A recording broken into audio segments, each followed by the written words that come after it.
is pleased to bring you our feature presentation. I have to return some videotapes. I have to return some videotapes. I have to return some videotapes. I have to return some videotapes. I have to return some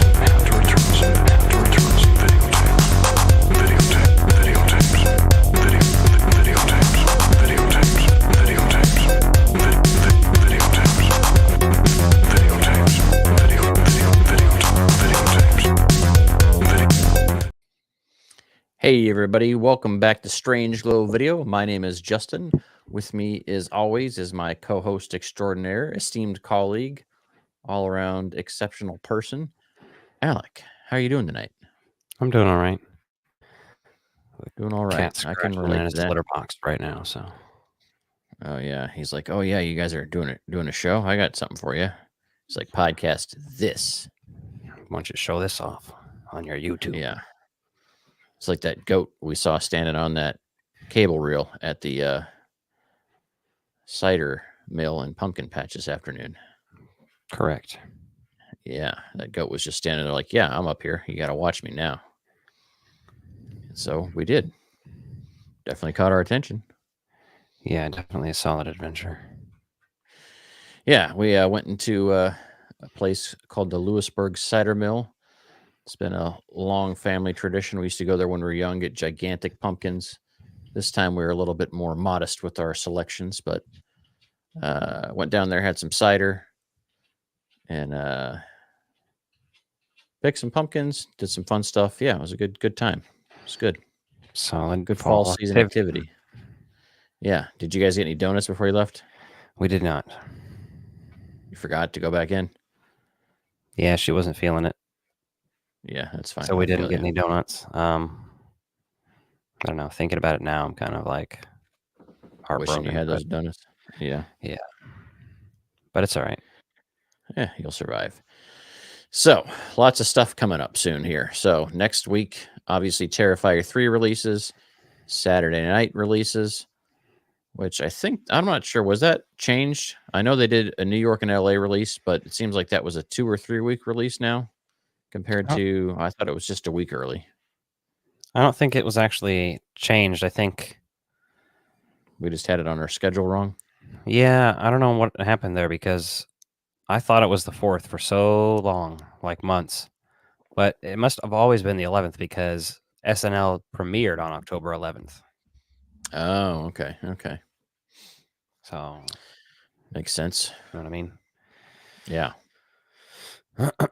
But I am interested in seeing that one as well. It's a completely different vibe than Terrifier 3. Yeah, I mean, that's a movie that's, you say it's not for everyone just because, like, if you never got into Saturday Night Live, like, you're like, what's the point of the story? But for us, we've all seen the first episode and everything, so it looks like it's an intriguing piece of history about, a long-running live television show. Yeah, it'll be fun. So, before we can cover Terrifier 3, we have to cover Terrifier 2. So, if you joined us last week, thanks for checking out the episode. Appreciate that. If you are usually an audio listener and you're having to resort to watching on YouTube, since we've been doing these shows live now, we've been kind of terrible about putting the audio feed up. So that's something we'll work on and getting caught up on the audio feed here soon. But, the YouTube format's fun going live and all that stuff. So yeah, hopefully that's not causing too much an inconvenience. I haven't had any hate mail from it yet, so I'm assuming that's a good thing. So don't know. Yeah. Hope nobody out there thinks we're dead. They'll be like, what the fuck happened to you guys? And then we'll be like, well, here we are. Here's a bunch of episodes that we recorded live and forgot to upload. Yeah, here's an entire summer's worth of episodes. You mean that's not automated? No, it's not. Not when you're a show that's not making a ton of profit. We don't got any interns. We don't have any people on the payroll. It's just Alec and I doing all this. We used to be doing 2 podcasts a week too. And I'd be doing all that editing and uploading and shit. That was wild. And now we just go live and it's there. It's here. Mhm. So Terrifier 2. I think I watched this last year, but I don't remember this one as well as the first one. But the first one I think I watched several times now. I think I've seen it 3 or 4 times. So Yeah, it took me a long time to get into these movies and give them a chance because the first time Terrifier 1 was out, I remember hearing about it and seeing it and being like, not seeing the movie, but seeing the posters and the pictures and just being like, another low budget horror movie about a clown. yeah, and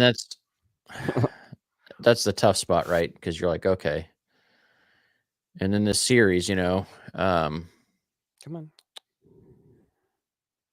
this series, is very much about the practical effects, right? So Terrifier 2 was basically crowdfunded just to do some of the practical effects. Like that kind of practical effect. That's a real cat walking around over there right now. Yeah. So in order to be able to bring that to you live, Alec has to sustain the cat with nutrition, love, care, food, water, toilet, all the essential items, all the amenities a modern cat desires. Human blood. We don't have to get into that, but just know that that kitty has taken your blood, has spilled your blood. He's sitting right here, just like laying on the table in front of the laptop. Yeah, you said he attacked you again after you moved, so he's clearly like, no, I didn't accept this. He's an edgy kitty for sure. He has issues, and we're not going to get into all those, but he, Yeah, but he's doing all right now. He's here. He's live with us. yeah, we don't need a live attack because we'll hit that end stream button so quick. No, I'll just keep going. I'll be like talking through like the terror and the nightmare in the scene. Like the guy in the scene always checks his ear. He's like, yeah. Oh, well, that's Alec is being brutalized by the cat. Jesus. So, but I will just show the picture of Alf here, or not the picture, the puppet, and hopefully that'll scare him away. Maybe that's why. Maybe that's why he's mad at you, because you have an entire display case dedicated to Alf in this room now. Yeah, Whole it's detail full of it. behind me. You can't really see it, but It's stuffed to the gills. I was over there the other day, finally checked out your new digs, and it's a nice spot. I like it. yeah. But yeah, if I was a cat, I might be offended that there's a display case full of Alf items there. Alf Maybe. likes to eat kitties. That is true. There is a cat sandwich on display in that cabinet. Yes, there is. Yes, that might be highly offensive to the cats in the room. So Terrifier 2, man. Let's dig into this thing. All right, first, what's my what? All right. I was just going to start with the beginning of the movie. Yep. So Damien Leone has called this his Dream Warriors of the Terrifier universe because it's supposedly, like really crazy and interesting and, reaching for a lot of things, progressing the story. I think that's interesting because the movie opens up with the opening title sequence anyway, not art, but when it goes to Sienna, it's the opening title sequence. It shows her crafting her outfit, and it very much reminds me of the opening of Dream Warriors with Patricia Arquette building that house out of popsicle sticks. Yeah. Yeah, it kind of opens with that soft setting scene. Yeah, I could see those vibes in here for sure. And then some of the way things like the nightmare world transfers over into the real world. So yeah, that was pretty interesting. fascinating. That's kind of just like, I was confused while watching it a little bit. Like, all right, is this supposed to be something that's actually interfering into real life at first, or is this just like a dream straight up? And as it progressed, it kind of explained that more. But yeah, but it's also interesting because obviously the first Terrifier, I wouldn't say like Art the Clown's like super paranormal entity throughout it, but there's some ambiguity with that character representation and presentation that we see. And I think we need to hold this to the standard of movies like Friday the 13th and Nightmare on Elm Street and Halloween franchise. And if we do that, yeah, I think the lore changing and the style changes are perfectly acceptable. And, it's Terrifier 2, definitely better than Terrifier. first of all. Yes. Yeah, that's a clear step up in it. It's a lot So, of he didn't care so much about writing the characters for the first movie. He was trying to do, this is my special effects, like, basically. And yeah, that then first movie is really how do you make a movie with all these practical effects in a modern horror film and still do something kind of fresh, something new, something different. So that mostly that story is kind of takes the easy way in a lot of the sections. This movie kind of obviously builds up the lore a lot more, does a yeah, lot of different things with it. The characters in here are pretty good. I think there's some dynamics to it. I know Liz did not like the mother character. She just hated that lady's performance, so she was over the top, and I was like, "Oh, okay. I could see that." yeah. I think Sienna and Jonathan were good characters and fun enough for a slasher movie. Jonathan gave me vibes out of Chucky, the series. It was Oh, yeah. reminded me of that. Yeah, rip. Finally canceled that. Yeah, Yeah, that's unfortunate, but, how long do you think a show like that would go? So, for sure. uh, yeah, so the mom character is Barbara. And Sienna and Jonathan obviously have a strained relationship. We learned that the dad's dead. He passed away. Basically, he killed himself because he had terminal cancer and he got drunk and went driving like a lunatic, basically. So, the two kids have handled that situation drastically different. Um, Sienna's character was better written than I would say Jonathan.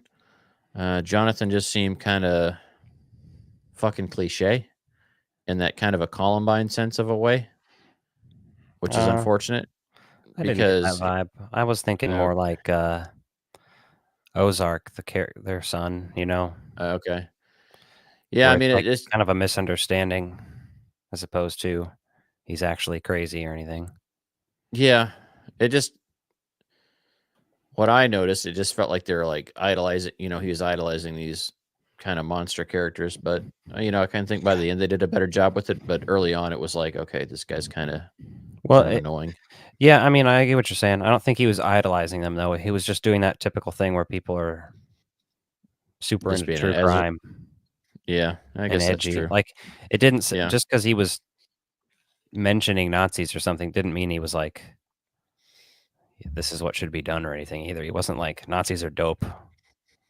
Don't yeah, I sound like guess that. that's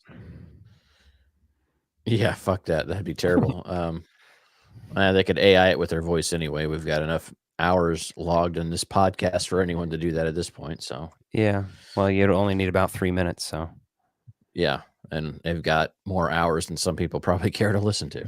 yeah. But if you've been along for the journey, thanks. We appreciate it. uh,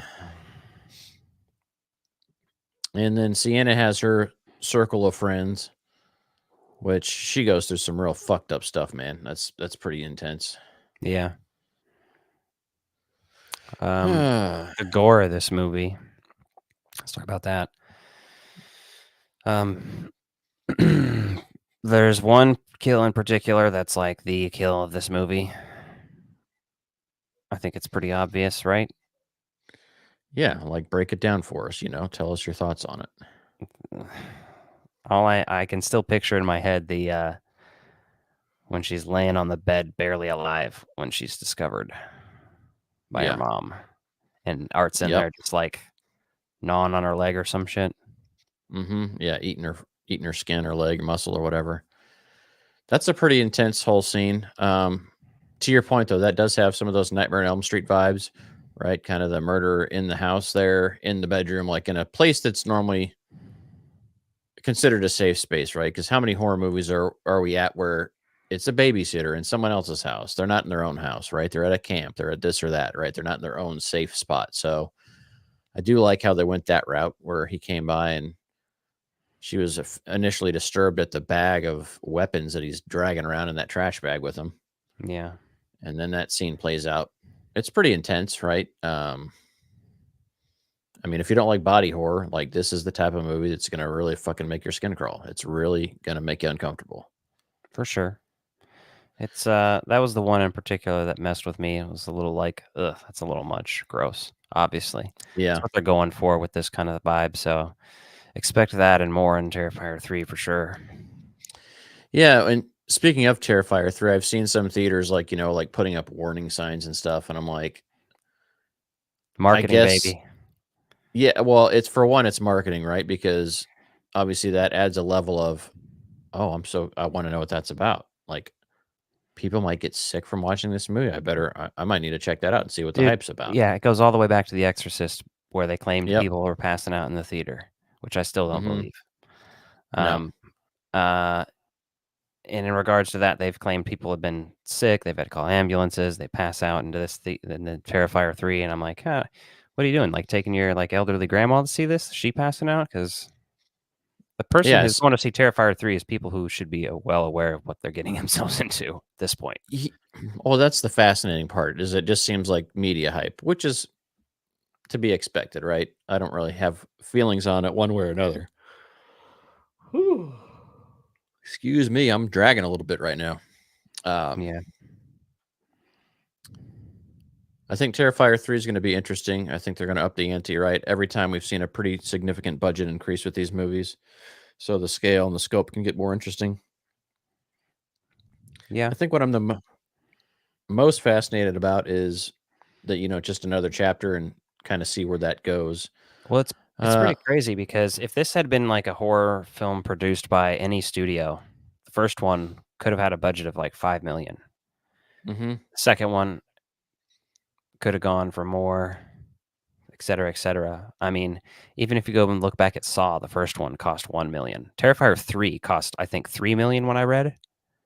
mm-hmm, Like that's nothing for a movie. And Terrifier 2 was 250,000. Terrifier 1 was like 30, 35. mm-hmm. Like that's impressive work for Yeah. those kind of budgets. Well, when you think about all the sets they're able to get out of these, right? Especially when you think at Saw and you're like, Saw was made very cheap for a major studio picture. And I don't the know if whole it was reason a they wanted, major studio picture. Was it? I mean, for $1 million, it probably had to be pretty close. It was Lionsgate that did it, right? yeah, but I don't know if that was picked up and distributed by them or if they had an agreement beforehand. It's been too long for me to know off the top of my head, but Yeah, I don't I just recall. think that when you have that kind of a budget and they did that cheap in air quotes because Right. they used the one room for that and they said, how do we tell a scary story or a compelling story with like a minimal set and stuff like that? And so Yeah, I mean, don't the forget other though, there is the alternate plot with the police, so there's a lot of other rooms and elaborate yeah, sets with, traps and things like that, and yeah. pretty One I interesting.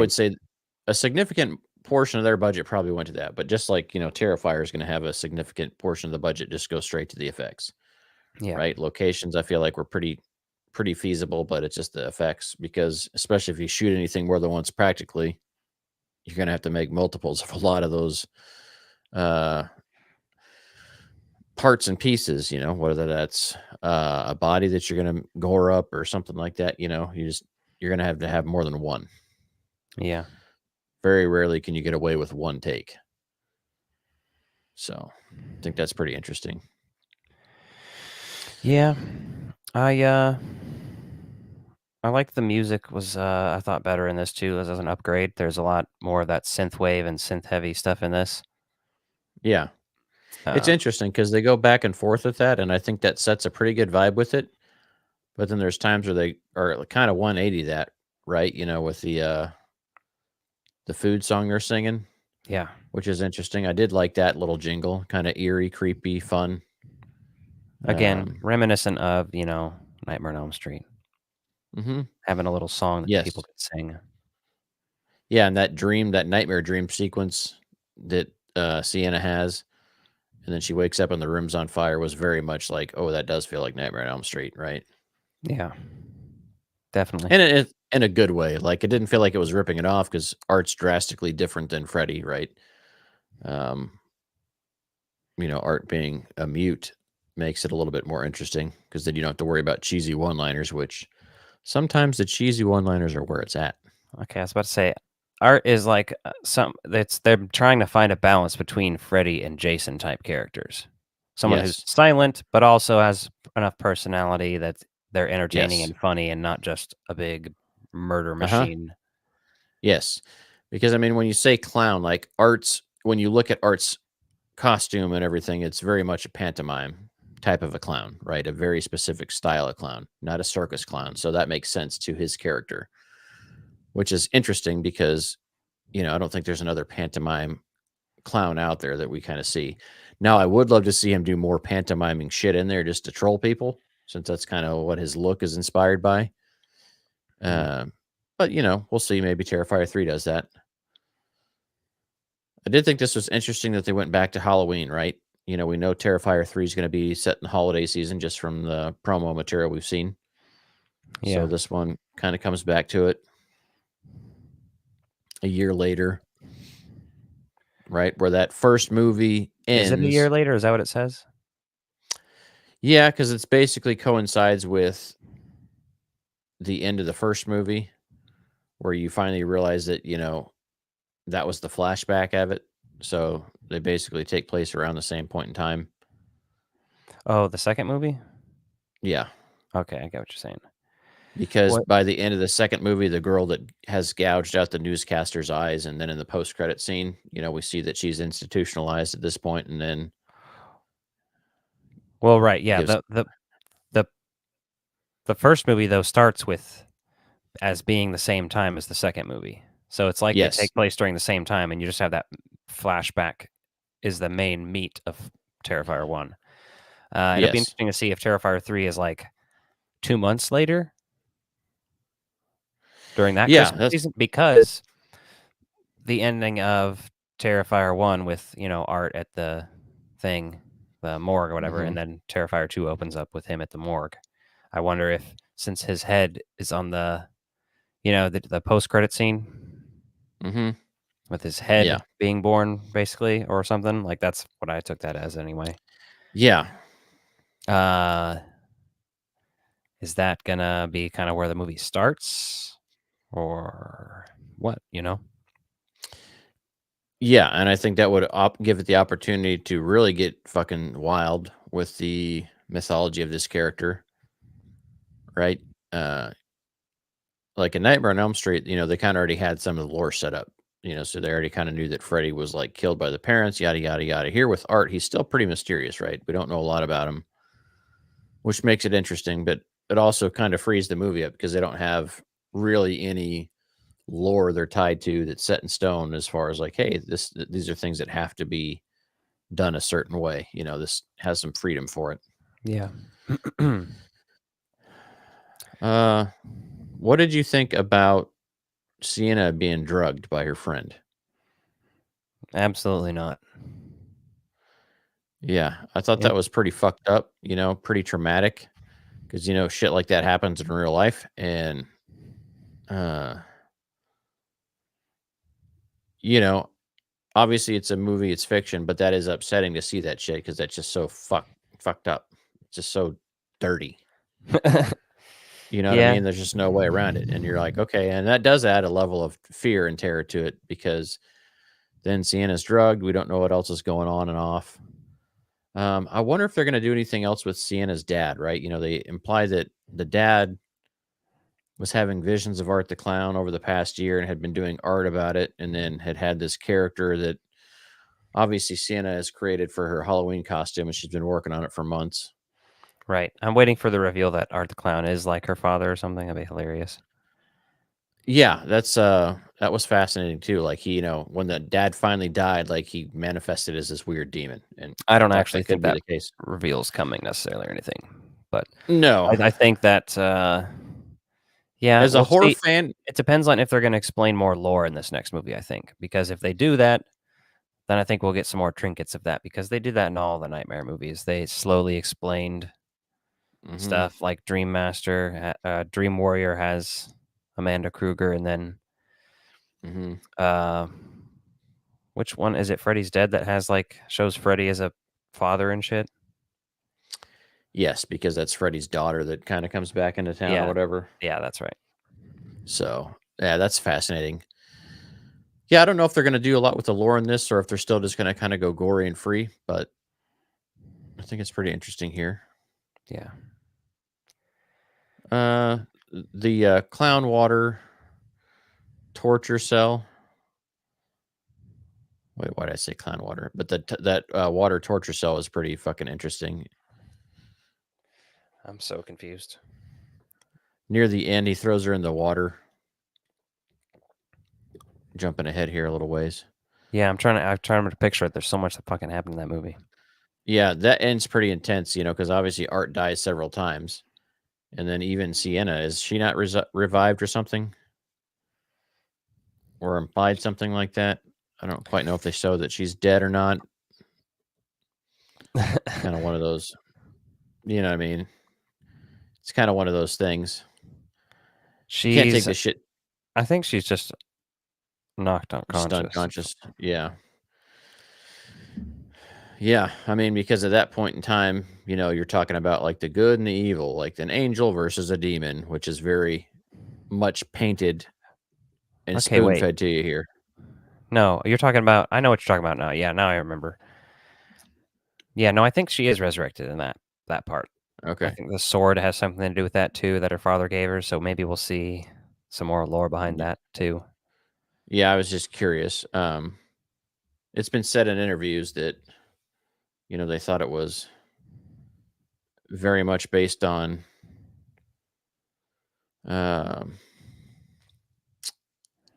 almost biblical in a sense, just because it's like the angel versus the demon. And so I think that's interesting just as far as this character. I hope they don't really carry on that with the next movie. Like I don't necessarily love it. Like hearing that idea is like, okay, well, it's clear because that's what her costume is. And yeah, Art's not the red devil, but clearly he's the manifestation. I can't even talk tonight. Manifestation of evil. So it's curious. I did think this movie fucking drug out a little while too long. Like if they even trimmed 10 to 12 minutes out of here, I think it would have been a lot more smoother of a ride. But they have a lot of shit going on in here, right? Like your favorite kill scene is one that kind of happens. Favorite? Is that not your favorite? Your most controversial one? And I would just say the most traumatizing. Okay, well, yeah, that might make it someone's favorite then. What did you think of the little clown girl, basically the Harley Quinn type character? I thought that was very interesting. It's another layer of something going on there. Yeah, I'm wondering like what's going to be going on with this character in the future. Obviously, I like how she was able to manipulate and present as somebody else, right? You get really into that fantastical shit there. Yeah. So, she appears as their mom and they're like, that's not mom. That's, whatever. And you're like, okay. Very creepy. The character design for her is a little more simplified than Art, right? Just kind of good makeup application and everything else. But Art, really has the snout and the whole mouthpiece going for him. So, yeah. I just wonder what else is out there. It just feels like this is a whole world of characters that we just haven't even really seen yet. Yeah. The guy who plays Art, David Howard Thornton, he played, I haven't watched it yet, but the mean one, the horror Grinch movie, he played the Grinch in that. Oh, okay. Interesting. What's very interesting about that is the first time the other night we watched Winnie the Pooh, Blood and Honey. Okay. Yeah, that's streaming out like everywhere now for free. Not bad. Not as bad as you'd think. Like for what it is, it's just like it feels like one of those like Texas Chainsaw or Hills Have Eyes with fucking Winnie the Pooh, man. But low budget as fuck. The first one. We haven't watched the second one yet, but first one's Piglet and Pooh. The second one, I might have to turn. Tigger comes in. Oh, nice. Yeah, I might have to check that out then. I saw it on a list of things like suggested to me, because it suggests a lot of trashy horror, obviously based on what we watch. Yeah. Well, you know how Mickey Mouse entered public domain too. Yeah, there's the Steamboat Willie or whatever version of him is public domain. So they have the Killer Mickey movie out now. That's streaming too, I think. Well, there were two announced the same day that it was announced that it was public domain, Yeah. and one of them is called Screamboat, Okay. and that one stars David Howard Thornton as Mickey Mouse. Interesting. So he's really just he's found his niche, and he's good with it. And he's happy with it. Apparently, the other one I can't remember what Fair it was enough. called. Just I think it was called. They changed it. Mickey's Mousetrap. Okay, Oh, originally, I'd heard that one. Okay. yeah, it was originally called Mickey's Mousetrap, but they made them like change it to the Mousetrap. Apparently, I don't know Yeah, why. They because probably were arguing about some shit. it's one of those fucking convoluted things with copyright law where Steamboat Willie is the only version of Mickey Mouse that's public domain. Yeah, So that's why you see Disney like changing these characters and tweaking them ever so slightly all the time now. That way they can keep copywriting different takes on it because it's just different enough that they can do a different claim on it. yeah, So interesting because I mean, you figure, not that I really care one way or the other, but you figure with trademarks, some of that trademark would be able to copyright. You should be able to trademark something indefinitely, right? That'd be like people being able to call their cola Coca-Cola, right? So what makes it's a very intriguing piece when you start talking about the law of that. But this is fascinating looking at his list of roles. yeah. Screamboat Willie, yeah, Terrifier 3, Stream, the mean one. Yeah, so there's tons of stuff on here. Stream, I didn't get to see that. Came out this year as well. Thing is, I think Damien Leone produced that one at least, maybe. Hmm. But I heard it was basically Terrifier for the modern, like, streaming universe type people, like that kind of vibe. Okay. So, Yeah, so I mean, he looks like, kind of the modern day everyman of horror, at least for now. Like he's having his time in the limelight, which is pretty cool. I always appreciate seeing somebody like that. I'd imagine that's just what his niche is going to be. yeah. Because when you think about it, right, how many other characters have done that? Tons of other actors have gone on to do that. They've just found their niche and ran with it. Character actors. Mm-hmm. Well, what else do you got to say about this one? Yeah, so it's one of those movies. It's a long watch. I dozed off watching it the first time just because it was pretty late. And like for that last 20, 30 minutes, I was like just bobbing and weaving, man. Yeah. So I rewatched the last little bit of it tonight before we recorded. I enjoyed it. What I really need to do is just sit down and watch it again to really kind of get a better feel for how it's sitting with me. It was one of those, I liked it better than the first. I thought they did some pretty unique things with it. But I'm just kind of curious, watching 2 made me more excited for 3. But I didn't like walk away from 2 being like, "Oh, that was the greatest horror movie I've ever seen." I felt like, "Oh, that's a pretty fun horror movie, right? Pretty unique. Yeah. Some new stuff in there, but I didn't feel like it was a game changer." And that's not to say that it's not a good movie, right?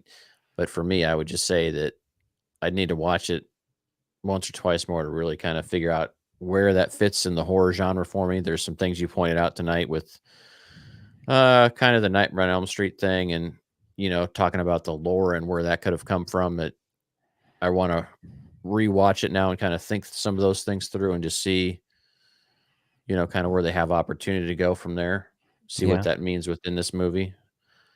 So I would say, for me, I'd say 7 out of 10 is what I would rate this as. It's pretty decent. I like it. There's a rewatchability to it. It's not the best horror movie ever. Definitely better than the first one. So Oh, I don't know. It'd either be a 7 or an 8 because I think there's really an interesting thing about this movie. Honestly, the gore is probably my least favorite part because if it was me, I'd tone down the gore just a little bit, but then it wouldn't be Terrifier. Like I get that, mm-hmm. but for me, there's like a healthy balance between some of the Friday the 13th and Nightmare movies where like maybe they weren't allowed to show certain things and as much, and Mm-hmm. certain kills are off screen, to Terrifier 3. There's a healthy middle ground where you get plenty of fun violence. Mm-hmm. Uh, Yeah. yeah, that's the best way to say it. One, if you look at what modern horror is allowed to do, especially with the streaming thing, right? Where you can say, okay, yeah, we're going to release this straight to streaming. So, like, it's not going to be rated. We don't need to get it submitted for rating. That presents a whole new opportunity for a movie like this. Whereas, to your point, they went back and they had to edit a lot of that shit out that they filmed. I can't tell you how many times you hear Tom Savini talking about working on Friday the 13th movies. And he's like, we did this, but we had to take this out because the ratings board said that was too much, right? And so in order to get your movie released in there, you want the biggest audience possible. You got to make those changes. So He has a curious how. he has a role Go in ahead. Terrifier 3. Nice.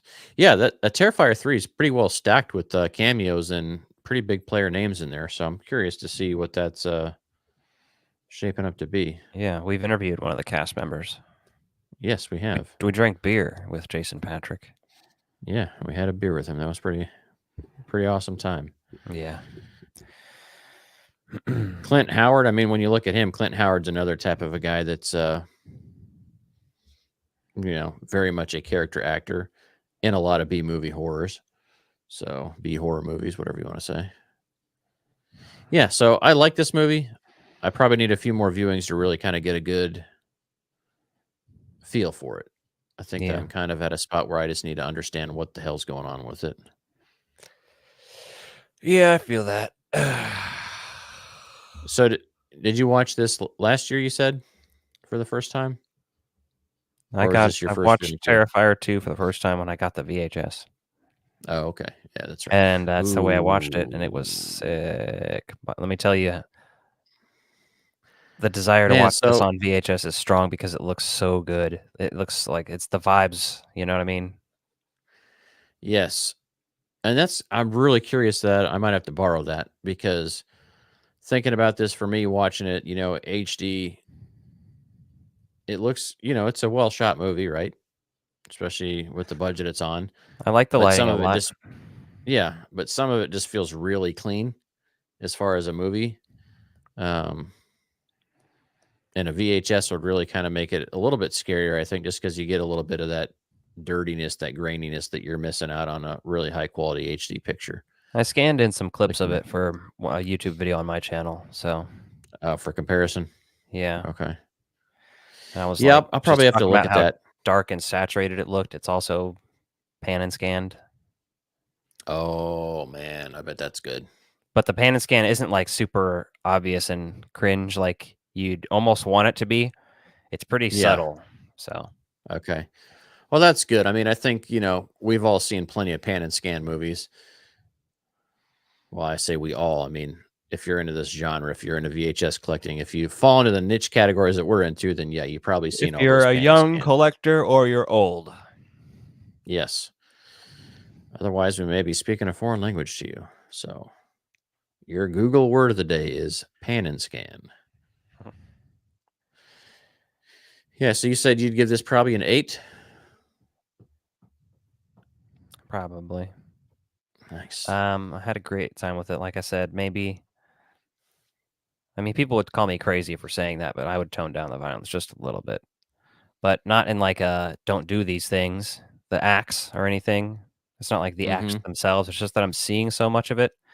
And I get it.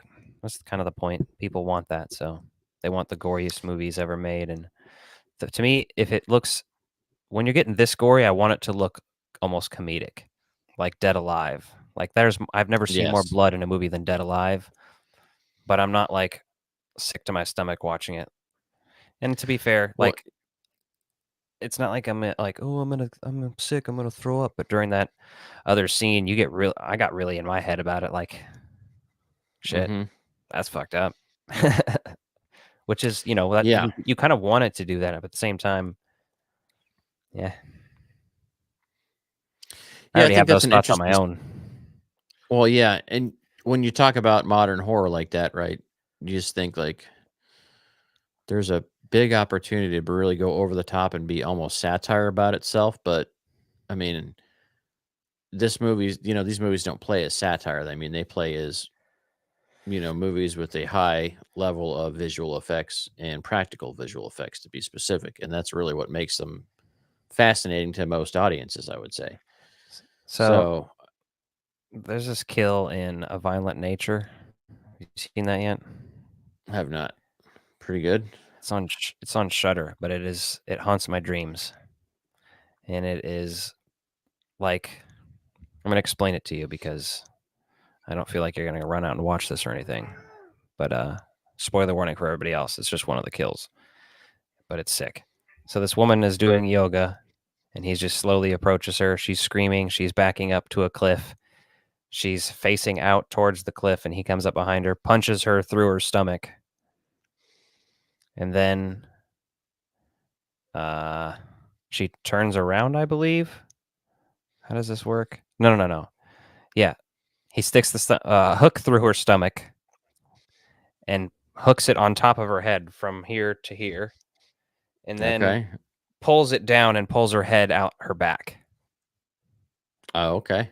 That's intense. And it is intense and gruesome as hell and awesome. Yeah. I don't know how that would rank with. See, this Terrifier kill was gruesome, but it's not like, that woman's still alive, so I don't even consider that a kill at that point. I'd say Yeah. the kill in the first movie is more iconic with the saw. Yeah. Would compare That's, it more to that, where it's just like, yep, 30 I seconds would later, say they're dead. that's probably the most iconic movie kill in the last decade. Right, just as far as what it did and what it was willing to do, there's a lot of movies that haven't done that. You think about all the Saw stuff that came in the last decade, and none of it got close to that. Yeah. So I think that's pretty fascinating. So let me ask you this then: on these Terrifier movies, right? They're mostly body horror, right? It's supposed to be unsettling to watch this level of graphic violence. Do you think there should be any jump scares in these, like to get some other fear variety going? I mean, for me, it just felt like there wasn't that other element of fear. So if you're not grossed out by that body horror or you're desensitized to it, it just feels like it's cool to watch, but this movie isn't even remotely scary to me. See, I don't know. Maybe I'm completely desensitized, but like, Yeah. it is totally rare. It is usually body horror movies that fuck with me. The last movie that fucked Yes. with me was The Substance. Yes, that fucked with me too. But this movie did not. I was just like, okay. Yeah, well, no, it fucked with me in a similar way with the body horror stuff. This one did. Just that one kill, though. But that's Okay. mostly Yeah. because she lived through it for so long. Like, if she had been dead and he was still doing stuff to her body, it wouldn't bother me anymore. But the fact that she just barely struggling through that. Yeah. And like sitting there like gurgling and saying like "Mom," like while her cheekbone and teeth are all exposed and all this crazy shit. Yeah. Yeah. The visuals of that were very intense. But it was just, I knew that going into Terrifier. So seeing that, it wasn't like crazy for me. Yeah. And I guess that was the difference with The Substance. Like we knew it was going to be something interesting, but we didn't know what it was going to do. So that element of surprise is there. So I'm just wondering, I hope there's an element of surprise with 3. Because like in 2, I just didn't feel shocked by anything. Because I'd seen 1 and I was like, well, if you're going to saw a woman in the half from her genitals to her head, like, what are you going to do in the second one that's really going to up the ante on that? Because to me, it's just like, body horror really freaks me out when the person's still alive. I think that's what I'm just now discovering. Like that's when it works for me. When it's like Yeah. a permanent alteration rather than a death or A like a quick death, kill. yeah. Yeah. Like Disfigurement, mutilation, all that kind of stuff, and like where you have a especially chance in to the survive. process of like, yeah, like looking down and seeing like your hand split in half and shit like that. Like that's horrifying to me Yeah. in a true way. Yeah, it just gave me the chills. That's Ugh. That's what I'm saying. Okay, that's fair. That's fair. I will take that as a good reason. But yeah, that's kind of what I was wondering. Watching these two, I was like, there's really no jump scares in these. And I guess that's the tough thing to do, though, with modern horror, especially with so much modern horrors wanting to hit that PG-13 rating just to get that wide audience in.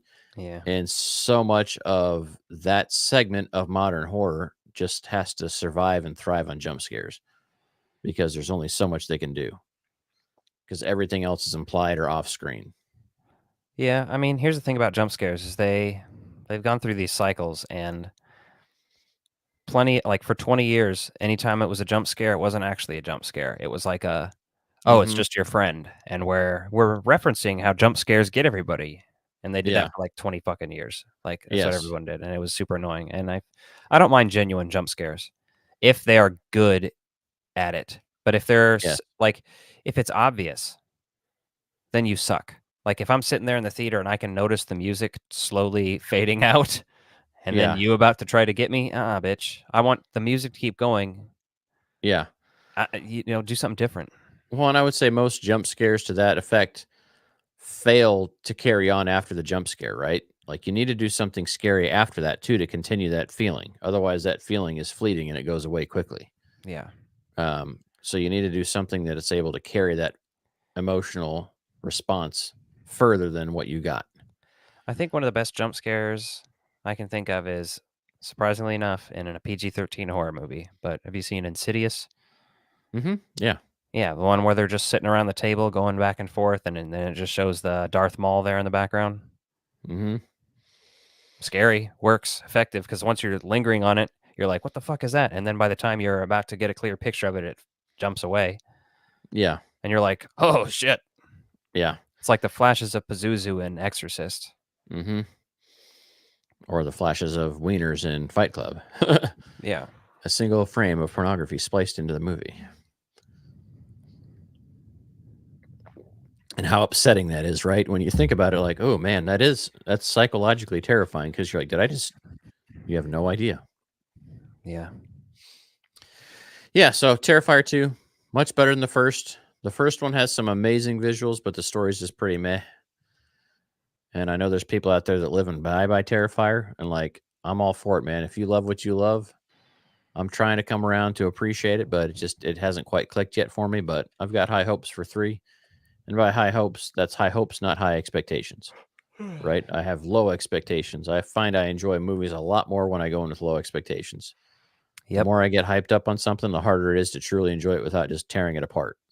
And Yeah, I have, man. that's the That's interesting thing about doing a show like this, man. Like, there's times you're like, man, I don't want to see any of the trailers, but sometimes we got to talk about this. And then like they're making another Jurassic Park movie right now. My expectations are on the floor. My expectations are in hell. Yes, my expectations for that are like, watch it on home video at this point, right? Because they had so much potential after they did that short film between the second and third in that trilogy. Battle at Big Rock or whatever it was called. And that was such a great, great little piece of storytelling. And then the third movie like failed to deliver on any of that concept. Yeah. So I'm hoping that this movie will actually take some of those concepts and do something unique with it. Yeah, hopefully.